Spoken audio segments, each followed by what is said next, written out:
ఇజ్రాయేలీని దేవుడు ఎన్నుకొని వాళ్ళందరి పక్షాన ఆయన గొప్ప కార్యాలు చేసి ప్రపంచంలో ఈ లోకములో ఉన్న వారందరినీ కూడా ఆయన వైపు తిప్పుకోవాలని ఒక జనాంగాన్ని ఏర్పాటు చేసుకొని వారికి ఆయన తోడుగా ఉన్నాడు. ఎంతగా అంటే ప్రియులరా, ఆయన ఉన్న తోడు ఎలాంటిదంటే ఏం చేశాడు ఆయన?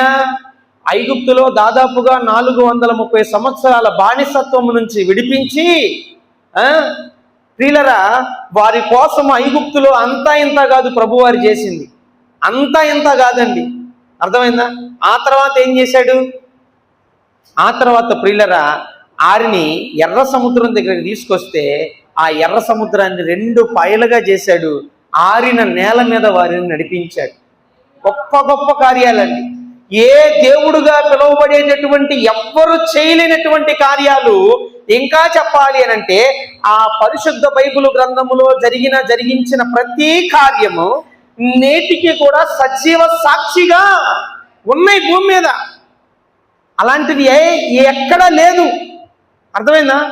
ఎవరైనా కానీ ఏదన్నా అద్భుతం జరిగిందని చెప్తే ఆ అద్భుతం గురించి ఎక్కడ ఉందో లేదో మనకైతే తెలియదు, కానీ నేను ఎక్కడైనా చూసి నాకు కనబడలేదు. కానీ పరిశుద్ధ బైబిల్ గ్రంథములో దేవుడైన యెహోవా అనగా యేసు క్రీస్తు ప్రభువారు చేసిన ప్రతి కార్యము నేటికి ఎలా ఉందో తెలుసా? భూమి మీద సజీవ సాక్షులుగా ఉన్నాయన్నమాట, చరిత్రలో కనబడతా ఉన్నాయి.